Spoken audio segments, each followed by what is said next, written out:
हम वार्ड 3 में फिलहाल मौजूद हैं और हमारे साथ में जो कैंडिडेट हैं जय भगवान जी, जिनको कि लोग पहलवान के नाम से भी जानते हैं। कितनी एज में आप सरपंच बने थे, पहले ये बताओ। 22 साल की एज के अंदर भिवानी बोर्ड से सेंटर चलवाने का कार्य, पीएचसी का बजट आज करीब 4.5-5 करोड़ के लगभग।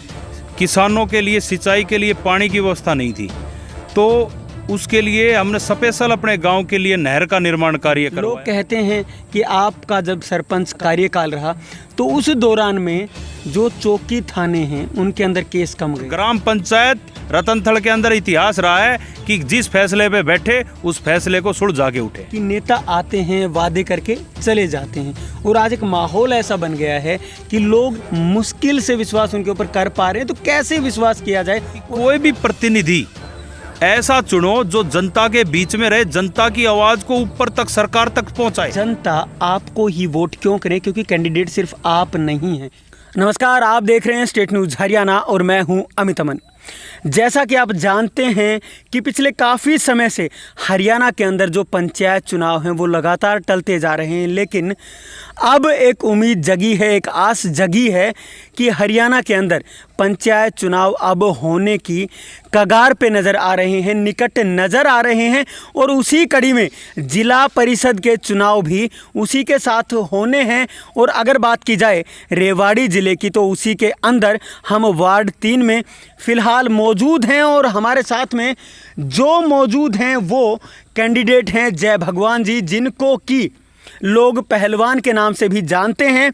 ये यहाँ से अपने खुद के गांव से 2 बार सरपंच भी लगातार रहे हैं और आसपास के इलाके के अंदर सबसे युवा सरपंच का जो तमगा है वो भी इनके ऊपर लगा हुआ है। चलिए इनसे हम बात कर लेते हैं और इनकी जो चुनावी तैयारियां हैं वो कैसी हैं वो भी इनसे हम जान लेते हैं। सर, सबसे पहले तो आपका स्टेट न्यूज़ हरियाणा में स्वागत है। थैंक यू भाई साहब। सर, एक सरपंच और वो भी सबसे युवा सरपंच, कितनी एज में आप सरपंच बने थे, पहले ये बताओ। 22 साल की एज के अंदर गांव ने सरपंच चुना था जी। 22 साल की एज के अंदर सरपंच बनना और उसके बाद लगातार 2 बार सरपंच बनना, ये कैसा अनुभव देता है? और उसके साथ साथ अगर हम बात करें तो जिम्मेदारियां बहुत होती हैं, उनको कैसे? बिल्कुल, जब गांव की जिम्मेवारी होती है तो बहुत बड़ी जिम्मेवारी होती है। उस जिम्मेवारी को जब गांव ने मेरे को सौंपा तो मैंने भरकस प्रयास करके गांव का विकास कार्य करवाया और गांव के अंदर जो भी सुविधा थी वो पहुंचाने का कार्य किया। अच्छा, अगर आपके कार्यकाल की बात कर लें तो कौन कौन से काम आप गिनवाना चाहेंगे जिससे आपको संतुष्टि हुई? देखो, 10 जुलाई 2010 को पंचायती चुनाव हुए थे। उस दौरान सरपंच बनाया राम ने। उसी दौरान से लगातार हम प्रयास करते रहे गांव के लिए। हमने सबसे पहला कार्य शिक्षा का कार्य किया। शिक्षा के अंदर अपने स्कूल को अपग्रेड कराने का कार्य किया, उसमें 3 फैकल्टी चलवाने का कार्य किया। उसके साथ हमने भिवानी बोर्ड से सेंटर चलवाने का कार्य किया, तो शिक्षा का स्तर बढ़ाया जी। आज स्कूल बिल्कुल फराटे से चल रहा है। अच्छी बच्चों की संख्या है, करीब 700-800 के करीब बच्चों की संख्या है।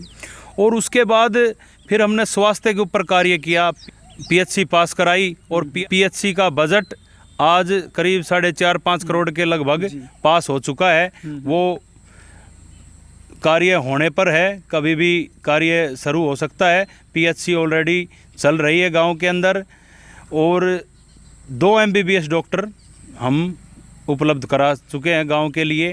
तो स्वास्थ्य के अंदर ये कार्य था। उसके बाद गांव की 50 साल पुरानी मांग थी, किसानों के लिए सिंचाई के लिए पानी की व्यवस्था नहीं थी, तो उसके लिए हमने स्पेशल अपने गांव के लिए नहर का निर्माण कार्य करवाया। फिर उसके बाद गांव के अंदर नॉलेज सेंटर बनवाया, 5 आंगनबाड़ी बनवाई, स्कूल की 4 दीवारी करवाई, ग्राउंड बनवाया, शिशु शमशान घाट की 4 दीवारी करवाई और हमारा बड़ा शमशान घाट है उसकी 4 दीवारी करवाई, रास्ते बनवाए, उसमें जोड़ों के अंदर पानी पहुंचाने का कार्य किया। तो लगातार जो भी कार्य सामने आया गांव का, मैंने प्रयास करके उस कार्य को सफल किया। जी। अच्छा, आप खुद अपने काम से इस 10 साल के दौरान में कितने संतुष्ट हैं? मैं अपने कार्य से, अपनी जो 10 साल की कार्यशैली रही ग्राम पंचायत की, बहुत अच्छा संतुष्ट हूँ। और जो भी मूलभूत सुविधा गांव में होनी चाहिए, मैंने उसका बरकस प्रयास करके उनको सिरे चढ़ाया है। बिल्कुल फुल संतुष्ट हैं जी।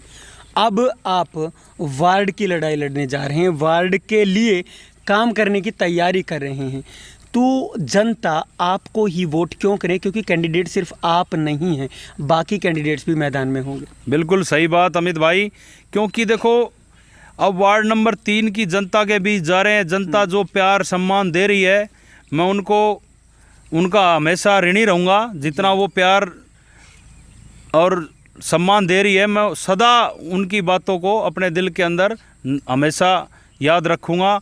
और रही बात चुनाव के अंदर वोट देने की, जनता इतनी समझदार है, जनता अपने कैंडिडेट को अच्छे से परखेगी और उसके बाद कैंडिडेट को वोट देगी। तो मैं जनता से एक ही बात कहता हूं कि भाई चुनावी टाइम आ चुका है, लगभग अब शायद अगले मंथ के अंदर चुनाव होने हैं, जैसे सरकार की प्रक्रिया चल रही है। तो उसी आधार पर सरकार जो चुनाव की घोषणा करने वाली है, तो जनता अपना मन बना रही है और बनाने लग रही है। और जो भी कैंडिडेट ग्राउंड के अंदर मेहनत कर रहे हैं, उनका फैसला जनता करेगी, क्योंकि जनता सर्वप्रिय होती है चुनाव के अंदर। तो जनता को जो अच्छा लगेगा वो जनता उनको चेक करके और उनको वोट करे।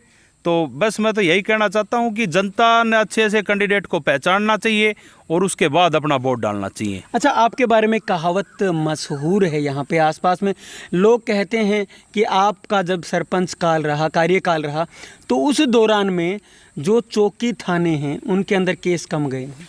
बिल्कुल अमित भाई, हमने गांव के सहयोग से, तो क्योंकि गांव देहात में छोटे बड़े झगड़े होते रहते हैं, उन झगड़ों को पंचायत का फर्ज बनता है, पहला दायित्व बनता है कि आपस में बैठा के उनका फैसला किया जाए।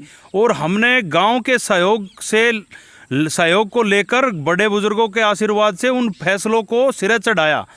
कोई भी छोटे झगड़े हुए या बड़े बड़े मामले हुए गांव के अंदर, उनको हमने बिल्कुल मतलब निस्वार्थ भावना से उनको सुलझाने का कार्य किया। बहुत कम, क्योंकि आप देखते हो कोर्ट कचहरियों के अंदर सालों बीत जाते हैं, फैसला नहीं आता। और ग्राम पंचायत रतनथल के अंदर इतिहास रहा है कि जिस फैसले पे बैठे उस फैसले को सुलझा के उठे हैं। और मेरे पास गांव के नहीं, मेरे पास कोई भी उम्मीद लेकर गुहांड से, गांवों से, आसपास गांवों से जो भी व्यक्ति आया, तो मैंने उस कार्य को करने के लिए भरकस प्रयास किया और उसके सिरे चढ़ाया और उस काम को सफल बनाया है। जी। अच्छा, इस दौरान में दुश्मनी भी बनती होंगी जब आप ऐसे काम करते हैं, तो उस दौरान में ऐसा तो है नहीं कि सभी लोग आपसे संतुष्ट हो जाएं, और इस काम के अंदर दुश्मनियां तो बहुत बनती होंगी। बिल्कुल, देखो एक बात कहूँगा अमित भाई, जो सच्ची सेवा करने का दम रखता है उसका कोई दुश्मन नहीं होता। और दुश्मन हजार बने, पर मेरे गांव ने मेरे को इतना प्यार प्रेम दिया, इतना सम्मान दिया है, मेरा गांव में कोई दुश्मन नहीं है। गांव ने हमेशा मेरे को सम्मान दिया है, मैंने गांव का हमेशा सम्मान किया है। और जो दो भाई झगड़ा करते हैं आपस में, वो एक दिन झगड़ा हो जाता है, दूसरे दिन हम उनका फैसला करा के उनको एक थाली में खाने खुआने का काम करते हैं। तो दुश्मनी बनने के कोई ऐसा, हम एक तरफ अगर ज़्यादा झोंक करेंगे, किसी का गलत को सही ठहराने का काम करेंगे और सही को गलत ठहराने का काम करेंगे, तो दुश्मनी भी बनेगी। पर हमने ऐसे कार्य नहीं किए, निस्वार्थ भावना से हमने फैसले किए, निष्पक्ष फैसले किए। जी। अब आप अपने वार्ड 3 के अंदर घूम रहे हैं, तो गांव के अंदर जहां भी जाते हैं क्या कमियां देख पा रहे हैं? देखो, वार्ड नंबर 3 के अंदर 18 गांव आते हैं, तो गांव के अंदर पीने के पानी की समस्या, भाई गंदे पानी की निकासी की समस्या, शिक्षा के अंदर, स्कूलों के अंदर बच्चों की संख्या कम, और युवाओं के लिए स्टेडियम की मांग, और यातायात के साधनों की कमी, भाई मेरी बहनों के सुरक्षा की बात, हर चीज़ जो गांव में होनी चाहिए, वो मूलभूत सुविधा हमारे बहुत से गांव हैं जो वंचित है। तो वो मैंने घूम घूम के देखा है और इस चीज़ पर फुल विचार भी कर चुके हैं कि जनता की सेवा करनी है। और अगर वार्ड नंबर 3 की जनता मौका देती है तो भरकस प्रयास करके इन सभी कार्यों को सफल करेंगे और किसी बात की कोई कमी नहीं रहने देंगे। जो भी विकास कार्य होने चाहिए वार्ड के अंदर वो पूरे कराएंगे जी। अच्छा, आजकल क्या है कि नेता आते हैं, वादे करके चले जाते हैं, और आज एक माहौल ऐसा बन गया है कि लोग मुश्किल से विश्वास उनके ऊपर कर पा रहे हैं। तो कैसे विश्वास किया जाए और आपके ऊपर जनता कैसे विश्वास करे? देखो, बिल्कुल सही बात कही, क्योंकि ये राजनीति एक आज देश के अंदर आप देख रहे हो प्रतिनिधि उठ जाते हैं भाई वोटों के लिए और दिन रात प्रयास करते हैं, मेहनत करते हैं, लोगों के बीच में जाते हैं, अपनी अपनी बात रखते हैं और उसके बाद बड़े बड़े वादे कर देते हैं। और फिर जब वो पब्लिक उनको वोट देकर कुर्सी पे बैठा देती है, फिर उसके बाद वो उन कार्यों को पूरा नहीं कर पाते, जो बिल्कुल प्रतिनिधि जो भी चुना जाता है उसके लिए घातक सिद्ध होता है। और राजनीति आदमी कोई भी हो जो सच्ची सेवा करना चाहता है वही इस फील्ड में आए। उस घोषणा करने से पहले उस कार्य के बारे में उसको पता होना चाहिए कि ये कार्य कैसे आपने सफल बनाना है। उसी कार्य की घोषणा करे जो वो कर सके और वो जो वादा करता है उसको पूरा करने का कार्य करना चाहिए। अब आप देख रहे हो झूठे वादे बहुत होते हैं, जनता बहकावे में भी आती है और जनता वोट भी करती है और फिर प्रतिनिधि कुर्सी पाने के बाद उन वादों को पूरा नहीं करा पाते। वो बिल्कुल गलत है। हर प्रतिनिधि का कर्तव्य बनता है जो चुना जाता है कि वह भरकर प्रयास करके जनता के बीच जो वादे किए उनको सिरे चढ़ाए, तो वो करना चाहिए। और रही बात मेरे ऊपर भरोसा करने की, जो मेरा 12 साल का 10 साल का कार्यकाल ग्राम पंचायत रतनथल का रहा है, उसमें मैंने सीखा है, योजनाओं के बारे में बहुत विचार किया है, सरकार से कौन सी योजना कैसे आती है, कौन सा प्रपोजल कैसे बना के देना है, कौन सा कार्य कैसे करवाना है, तो उस चीज़ के अंदर वो जनता फैसला लेगी। मैं तो जनता से आग्रह कर सकता हूँ कि भाई 12 साल का एक्सपीरियंस है और दिल और जान से हर तरीके से मैं निस्वार्थ भाव से काम करने वाला हूँ और जनता के बीच में रहकर जनता की भलाई का कार्य करता हूँ। इसलिए जनता को देखना है कि भाई जनता क्या फैसला ले। वार्ड नंबर 3 की जनता से यही कहना चाहूँगा, सोच विचार के अपना वोट करे, क्योंकि वोट की कीमत बहुत अनमोल है। वोट 5 साल में एक बार होता है। अगर आपने गलत डिसीजन लिया तो 5 साल बड़ा घूमना फिरना पड़ेगा। यही मैं जनता। आपने कहा कि वोट बड़ा सोच समझ कर करें और आप भी एक पार्षद का इलेक्शन लड़ रहे हैं, तो आपकी नज़र में एक पार्षद कैसा होना चाहिए? पार्षद के अंदर क्या गुण होना चाहिए? देखो, पार्षद या सरपंच जी या एमएलए कोई भी हो, उसके अंदर सेवा भाव हो। ये नहीं है कि मैं अपने वार्ड से फाइट कर रहा हूँ, मैं कोई अपने लिए विशेष नहीं कह के एक जनरली बात कहता हूँ कि कोई भी प्रतिनिधि ऐसा चुनो जो जनता के बीच में रहे, जनता की आवाज़ को ऊपर तक सरकार तक पहुँचाए। क्योंकि लोकल बॉडी है, लोकल बॉडी के अंदर स्टेट सरकार जो भी कार्य कराती है वो स्टेट सरकार के आगे जाके अड़ सके और अपनी मांग को ठोक के रख सके, अपने जनता का कार्य अपने क्षेत्र का विकास कार्य ठोक के रख सके और उस कार्य को सफल कर सके। वो कैंडिडेट जनता ने चुनना चाहिए। ऐसा चाहिए कोई भी कैंडिडेट, वो जनता ने फैसला लेना है। जनता जनार्दन है, क्योंकि जनता सर्वप्रिय है चुनाव की, तो जनता फैसला लेगी। वो फैसला जनता के हाथ में है, तो उसमें जनता जो फैसला लेगी वो सभी को स्वीकार होगा। जी। अच्छा, आप जिस एज में सरपंच बने थे, आपने बताया कि 22 साल की महज एज थी। उस एज में इतनी समझ भी नहीं होती है और इतना मैच्योर भी बंदा नहीं होता है, तो उस समय पे क्या लगा था कि मैं क्या करूँगा, क्या नहीं कर पाऊँगा? क्या कोई बोझ लग रहा था या फिर ऐसा लग रहा था कि ये मेरे लिए बहुत तगड़ी एक अपॉर्चुनिटी है और मैं पता नहीं कहाँ से कहाँ चला जाऊँगा? देखो, उस समय 22 साल की एज थी और केएलपी कॉलेज रेवाड़ी का स्टूडेंट था मैं, स्पोर्ट्समैन रहा, नेशनल तक मैंने बॉक्सिंग के अंदर भी फाइट की और कुश्ती का भी प्लेयर रहा। तो एक दिल के अंदर हौसला था, जज्बा था कि देश के लिए भी कुछ करना है, कि ओलंपिक से मेडल लेके आना है। पर खेल की दुनिया का वो सपना मेरा अधूरा रहा। कुछ भी लगाइए, चाहे घर की सुविधा, चाहे क्षेत्र के अंदर एक खेल के प्रति भावना की कमी थी। और कॉलेज टाइम से मैंने कॉलेज के अंदर भी बहुत से मेरे युवा साथियों के मुद्दे को उठाकर एमडी यूनिवर्सिटी के आगे रखा है और उसको पूरा कराने का कार्य किया है, क्योंकि मैं छात्र नेता भी रहा हूँ। और अच्छा, क्या उस चीज़ का जो आपने अभी कहा कि मैं स्पोर्ट्समैन था, तो क्या उस चीज़ का मलाल है आज कि मैं स्पोर्ट्स के मामले में कुछ कर नहीं पाया? बिल्कुल, मैं जो स्पोर्ट्स के अंदर मेरा बड़ी दिलो इच्छा थी कि मैं ओलंपिक के अंदर देश के लिए मेडल लेके आऊं, पर वो सपने मेरे अधूरे रहे।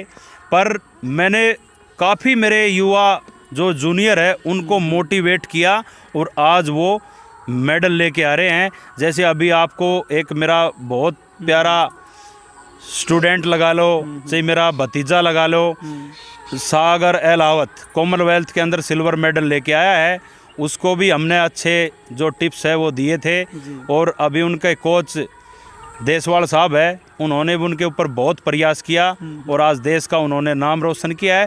तो अब मेरे को मलाल नहीं है, क्योंकि हर फील्ड में मैं अपना कार्य करता चला जाता हूँ। यूथ को भी अच्छी दिशा में ले जाने का कार्य कर रहा हूँ और समाज के अंदर जो गंदगी है उनको दूर करने के लिए हम बरकस प्रयास करते हैं और कोशिश रहती है कि समाज दूषित ना हो, हर चीज़ से सुख सुविधा से वंचित ना रहे। जी अच्छा, वार्ड नंबर 3 की जनता को क्या कहेंगे? मैं वार्ड नंबर 3 की जनता से यही कहना चाहता हूँ कि जनता बहुत समझदार है। मेरे वार्ड नंबर 3 के जो लोग, जो भी महानुभाव है, वो इस कार्य जो चुनाव कार्यशैली आज क्षेत्र में चली हुई है, चुनाव जल्द घोषित होने वाले हैं, तो जनता से मेरा अनुरोध है कि सोच विचार कर अपना वोट करें और अपने हितकारी कैंडिडेट को चुने, ताकि आपकी आवाज़ को बुलंद कर सके, अपने एरिया के विकास कार्य को सिरे चढ़ा सके, हर बात को सरकार के दरवाजे तक पहुंचा सके और सरकार से काम करा के आपके बीच में ला सके। और जनता, मेरे वार्ड नंबर 3 की जनता बहुत समझदार है, क्योंकि जनता सर्वप्रिय है। जनता जो फैसला लेगी वो सिर माथे रहेगा। जनता कभी भी गलत फैसला नहीं लेती। सर बहुत बहुत धन्यवाद। Thank you sir. जय भगवान जी ने अपने बारे में सब कुछ आपको खोल करके बता दिया है। ये भी एक कैंडिडेट हैं वार्ड नंबर 3 से, जिला परिषद रेवाड़ी के। और जो वार्ड नंबर 3 की जनता है उसके सामने अब हर दिन कोई ना कोई कैंडिडेट ज़रूर आएगा, क्योंकि जिस प्रकार से आपके दरवाजे पर चुनाव है उसी प्रकार से दरवाजे पर कैंडिडेट्स भी होंगे।